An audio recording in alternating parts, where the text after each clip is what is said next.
नमस्कार दोस्तों, मेरे YouTube चैनल कमल गुरु पर आप सभी का हार्दिक स्वागत है।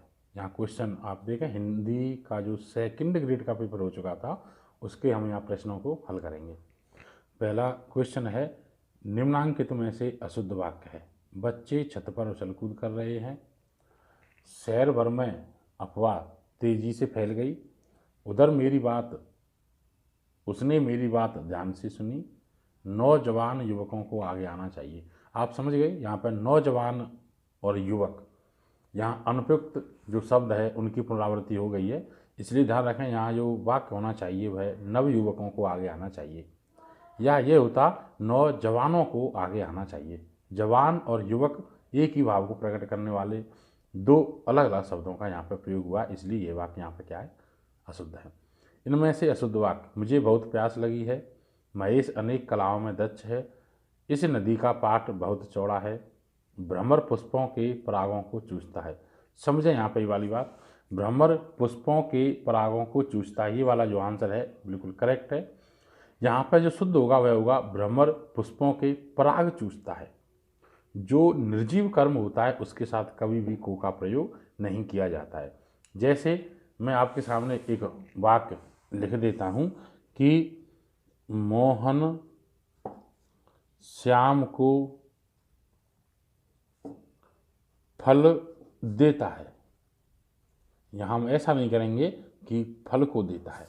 ध्यान रखें, जो निर्जीव कर्म है उसके साथ हम को का प्रयोग नहीं करते हैं, और को का प्रयोग हमेशा कैसे कर्म के साथ किया जाता है, सजीव कर्म के साथ। आप ध्यान रखोगे इस वाली बात को। आगे बढ़ते हैं।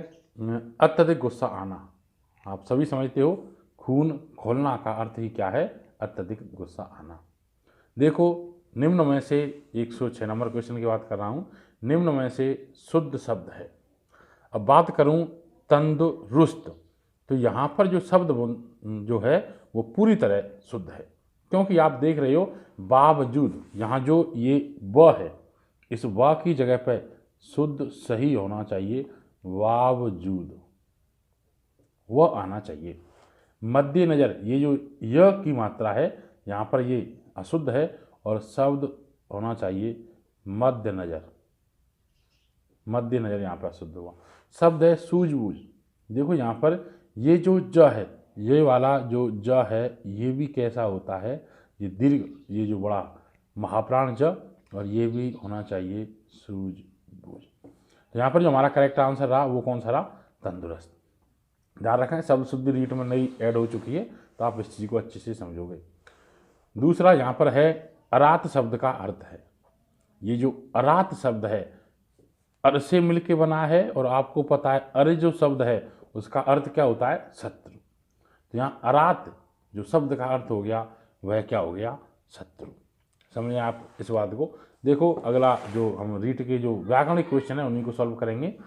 अगला है, इनमें से किस विकल्प के सभी शब्दों में अनु उपसर्ग का प्रयोग नहीं हुआ है। तो देखो यहाँ पर अनु जो मान शब्द है, मान में संयोग से अनु उपसर्ग जुड़ा हुआ है। यहाँ जो मान है, इस मान शब्द में संयोग से क्या जुड़ा हुआ है, अनु उपसर्ग। अन्वीक्षण संधि पद है। ध्यान रखें, मैं हमेशा आपको बता दूं कि जो कोई भी शब्द संधि से बना है, हिंदी भाषा में शब्द संरचना की 4 इकाइयाँ होती हैं। एक संधि है, एक समास है, उपसर्ग है, प्रत्यय है। आप किसी भी क्वेश्चन को हल करें और अगर वह शब्द संधि से बना हुआ है तो आपका सबसे पहले आपको उसका विच्छेद करना बहुत अनिवार्य होता है। जैसे यहाँ पे बताऊँ तो मान शब्द में अनु उपसर्ग सीधा सीधा जुड़ा है, संयोग से जुड़ा है, लेकिन अन्वीक्षण जो है वह संधि वाला शब्द है और यण संधि का उदाहरण है, इसलिए इसका जो विच्छेद होगा अनु प्लस क्या होगा, ईक्षण। जब इसका विच्छेद अनु प्लस ईक्षण किया तो यहाँ पर कौन सा उपसर्ग आ गया, अन उपसर्ग। देखें अनुभव, भव शब्द में यहाँ अन उपसर्ग संयोग से जुड़ा है, लेकिन अन्वेषण फिर यण संधि का है, और आपको पता है यण संधि का जो विच्छेद है वह है अनु प्लस एषण। यहाँ छोटी ए आती है, ध्यान रखें, बड़ी ए नहीं आती है। तीसरा है अनुभाव, ये अनु संयोग से जुड़ा है भाव में, यहाँ राग शब्द में भी अनु संयोग से जुड़ा है, लेकिन समझें ये वाली बात, अनुपयोगी। ये जो अनुपयोगी है ये संधि वाला शब्द नहीं है, यहाँ ध्यान रखें, एक आपको विशेष महत्वपूर्ण बात बता देता हूँ मैं हमेशा के लिए कि एक तो उपसर्ग है ये वाला अन, एक उपसर्ग है ये वाला अन, और एक उपसर्ग है ये अन। बहुत विशेष चीजें मैं क्लियर कर रहा हूं उपसर्ग को लेके। ये जो अन है यह तद्भव उपसर्ग है, और तद्भव वे उपसर्ग हैं जो तद्भव शब्दों के साथ ही प्रयुक्त होते हैं। संस्कृत भाषा में जो उपसर्ग प्रयुक्त होते थे उन उपसर्गों को सीधे हिंदी भाषा में प्रयुक्त किया गया और वही उपसर्ग कहलाते हैं तत्सम। और हिंदी में तत्सम उपसर्गों की संख्या कितनी है? 22। लेकिन ये जो अन है वह तद्भव उपसर्ग है जो तद्भव शब्दों के साथ जुड़ेगा। और ध्यान रखें, ये जो उपसर्ग है ये सिर्फ काय से जुड़ता है, संयोग से जुड़ता है। कभी भी ये जो अन उपसर्ग है संयोग से नहीं जुड़ता, ये हमेशा काय से जुड़ता है? संयोग से। जैसे मैं बात करूं अनपढ़, यहाँ अन है संयोग से जुड़ गया। जैसे मैं बात करूं अनजान, जैसे मैं बात करूं अनहोनी, सभी ये जो मूल शब्द हैं पढ़, जान और होनी, इनमें ये जो अन उपसर्ग है तद्भव सीधा सीधा संयोग से जुड़ा है और ये नहीं के अर्थ में प्रयुक्त होता है। ये जो अन उपसर्ग है काय के अर्थ में प्रयुक्त होता है? नहीं के में। लेकिन ये जो अन उपसर्ग है ये तत्सम उपसर्ग है। कैसा उपसर्ग है? ये तत्सम उपसर्ग है। और हमेशा ही ध्यान रखें, जो शब्द स्वर से शुरू होगा, जो शब्द स्वर से शुरू होगा उन शब्दों के साथ हमेशा कैसा उपसर्ग जुड़ता है? ये अन हलंत वाला उपसर्ग जुड़ता है। अगर संधि नहीं है तो ध्यान रखें, आप समझें, मान के चलो शब्द हो गया अनु, और अगर भले ही कोई शब्द उत्तर जो स्वर से शुरू है तो यहां ऊ और ऊ मिलके क्या करेगा? दीर्घ संधि करेगा और क्या बन जाएगा? अनुत्तर। समझने वाली बात। तो ध्यान रखें, जिन शब्दों में संधि नहीं होगी, जिन शब्दों में संधि नहीं होगी, संयोग ही होगा और दूसरा शब्द कैसे जुड़ा शुरू होगा? स्वर से शुरू होगा, वहां हमेशा कौन सा उपसर्ग होता है? अन उपसर्ग होता है, न कि ये वाला अन। तो स्वर से शुरू शब्दों के साथ ये अन उपसर्ग होता है। जैसे मैं बात करूं शब्द है उपयोगी, और इस उपयोगी में जब आप अन उपसर्ग जोड़ोगे तो ऊ की मात्रा न को पूरा करके क्या बन जाएगी? अनुपयोगी। शब्द है अधिकार, ध्यान रखें शब्द शुद्धि में काफी पूछा जाता है, और इस अधिकार में जब आप अन उपसर्ग जोड़ोगे तो अ इस न को पूरा ही करके क्या बना रहा है? अनधिकार। और शब्द अशुद्धता के तौर पर आपको ये क्या लिखा मिल जाएगा? अनाधिकार। ये अशुद्ध है। समझिए इस बात को। तो इसी वाले नियम का यहाँ पर प्रयोग हुआ है। देखो, अनुपयोगी शब्द की बात करूं तो इस अनुपयोगी में भी जो दूसरा शब्द है वह कौन सा है? उपयोगी।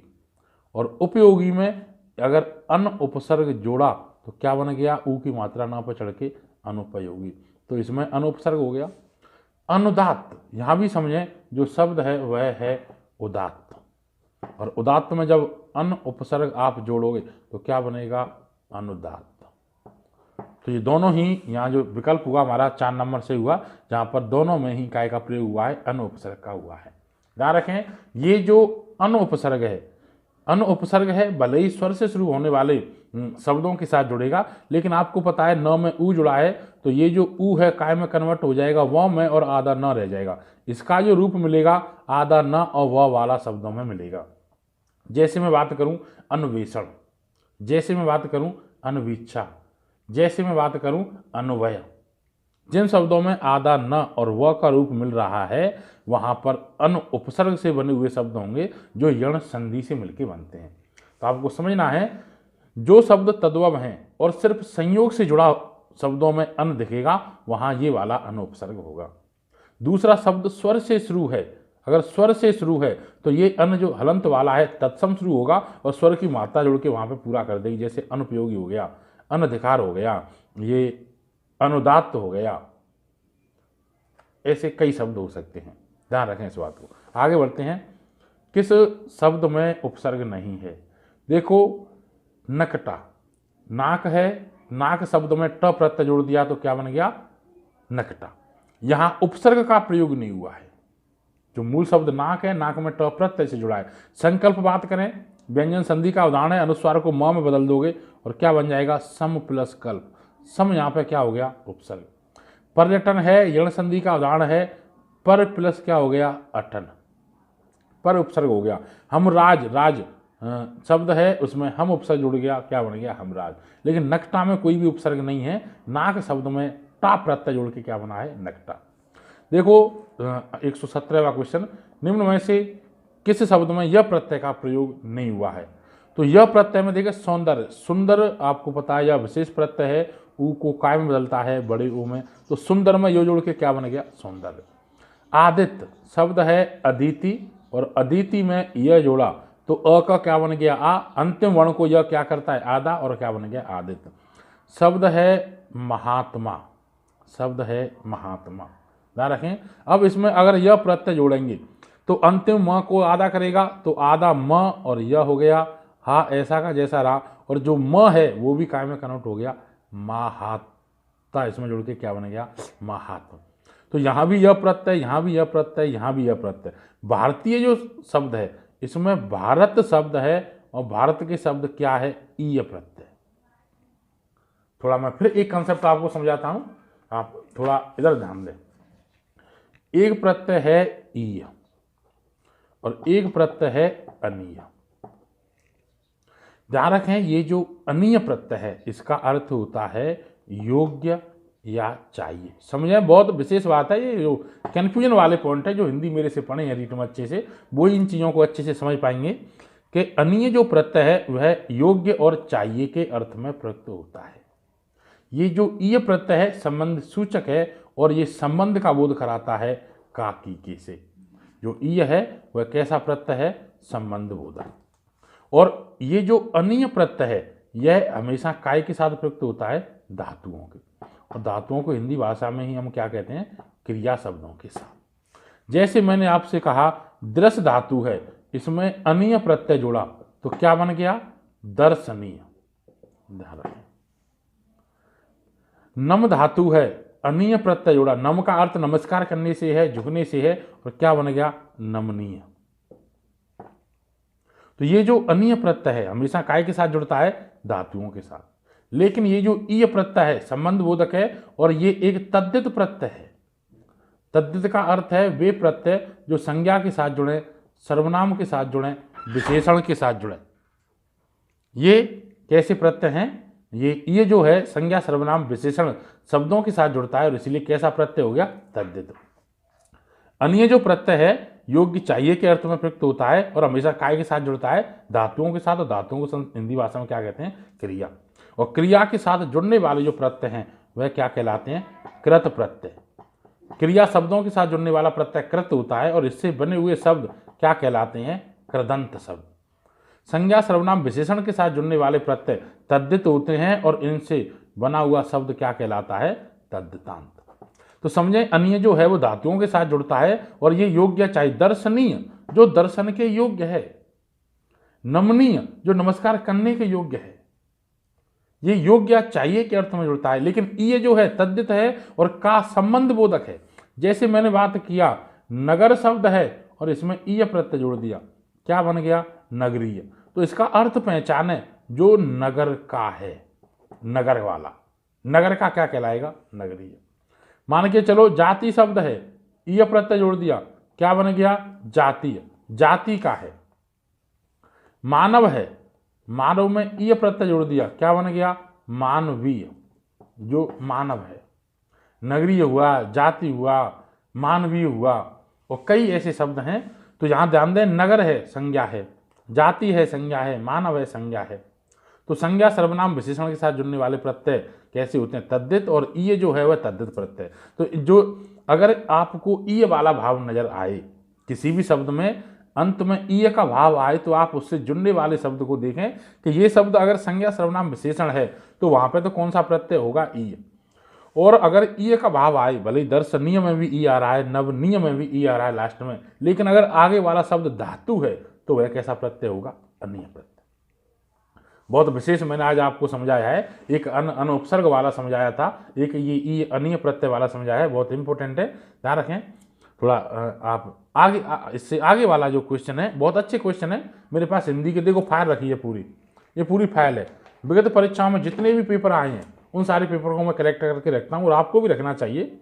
और वहाँ आने वाले क्वेश्चनों का सॉल्यूशन मैं आपके सामने प्रस्तुत करूँगा। अन्य काफ़ी शब्द हैं, काफ़ी क्वेश्चन है, उनको सॉल्व करेंगे। आज हम इतना ही सॉल्व करेंगे, वीडियो थोड़ी लंबी ना हो इसलिए। ठीक है, धन्यवाद।